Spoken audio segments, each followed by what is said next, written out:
အားလုံးပဲမင်္ဂလာပါကျွန်တော်တို့ရဲ့ Transporter Channel လေးမှာပြန်လည်ကြိုဆိုလိုက်ပါတယ်ကျွန်တော်တို့ဒီတစ်ပတ်တင်ဆက်ပေးသွားမယ့်အကြောင်းအရာလေးကတော့မြမအမျိုးသမီးလက်ရွေးစင်အသင်းရဲ့တောင်မတိုက်စစ်ကစားသမားတစ်ယောက်ဖြစ်တဲ့ကျောင်းနံပါတ်21ရုံးဝတ်တီလိုင်းဆိုတဲ့ကစားသမားလေးရဲ့အကြောင်းကိုဖော်ပြပေးသွားမှာပဲဖြစ်ပါတယ်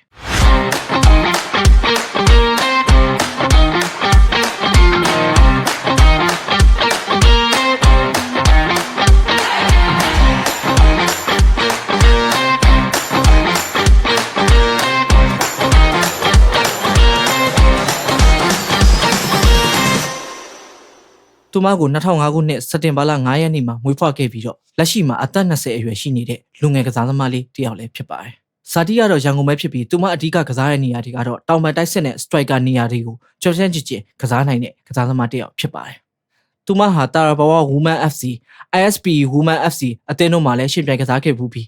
2023ခုနှစ်မြန်မာ Women League ရဲ့ဂိုးသွင်းများသောစီးရင်မှာပါဝင်ခဲ့ဘူးတဲ့တိုက်စစ်ကစားသမားတစ်ယောက်ဖြစ်ပါတယ်။လက်ရှိအချိန်မှာတော့ရန်ကုန်တက်အမျိုးသမီးအသင်းမှာဝေရောက်ရှင်ပြိုင်ကစားပြီးခြေစွမ်းပြဂိုးတွေသွင်းယူနေခဲ့ပါတယ်။ရုံးဒီလိုင်းဟာငယ်စဉ်ကတည်းကဘောလုံးကိုဝါသနာပါခဲ့ပြီးကျောင်းဘောလုံးအသင်းများမှာလည်းပါဝင်ရှင်ပြိုင်ကစားခဲ့ပါတယ်။အသက်16နှစ်အရွယ်မှာမြန်မာအမျိုးသမီးလက်ရွေးစင်အသင်းရဲ့လူငယ်အဆင့်မှာရွေးချယ်ခြင်းခံခဲ့ရပြီးသူ့ရဲ့လှင်မြန်တဲ့ speed နဲ့ဂိုးသွင်းနိုင်စွမ်းတွေကြောင့်ပုံမထင်ရှားလာတဲ့ကစားသမားဖြစ်ပါတယ်။သူမဟာ2019ခုနှစ်မြန်မာ Women League ရဲ့အကောင်းဆုံးတိုက်စစ်မှုစုကိုစကားတင်ရွေးချယ်ခြင်းလည်းခံခဲ့ရပူပါတယ်။အာဆီယံမျိုးသမီးဘောလုံးချန်ပီယံရှစ် AFF Women Championship မှာလည်း2019ခုနှစ်2022ခုနှစ်တွေမှာမြန်မာလက်ရွေးစင်အသင်းနဲ့အတူဝင်ရောက်ရှင်ပြိုင်ကစားပြီးအရေးပါတဲ့သွင်းဂိုးတွေနဲ့အသင်းကိုအထောက်ပံ့ပေးနိုင်ခဲ့ပါတယ်။ AFC Women Asian Cup Qualifier မှာလည်းရှင်ပြိုင်ကစားခဲ့မှုပါတယ်။ရုံးဒီလိုင်းဟာမြန်မာမျိုးသမီးလက်ရွေးစင်အသင်းရဲ့လူငယ်ကစားသမားများအခြားမှာစံနမူနာအဖြစ်ထားခံရသူဖြစ်ပြီးတော့2022ခုနှစ်မှာစ၍အသင်းရဲ့ဒုတိယခေါင်းဆောင်အဖြစ်ရွေးချယ်ခြင်းခံခဲ့ရပါတယ်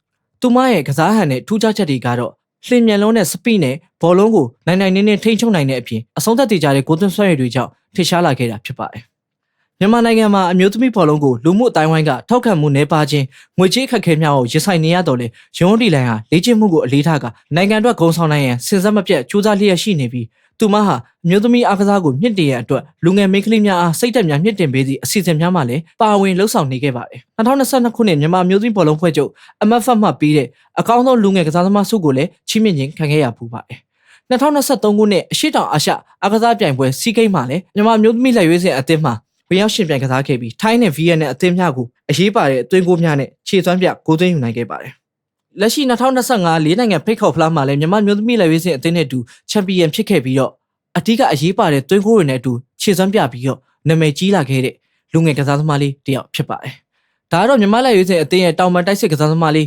ရုံးဝတ်ဒီလိုင်းရဲ့အကြောင်းကိုကျွန်တော်တို့ရှာဖွေတွေ့ရှိသလောက်လေးဖော်ပြပေးသွားတာပဲဖြစ်ပါတယ်ခင်ဗျာ။မိတ်ဆွေတို့ကရောလက်ရှိချန်ပီယံဖြစ်ခဲ့တဲ့မြန်မာအမျိုးသမီးလက်ရွေးစင်အသင်းမှာဘယ်ကစားသမားတွေကိုနှစ်သက်ကြလဲဆိုတာcomment မှာရေးပေးသွားခဲ့ကြပါဦး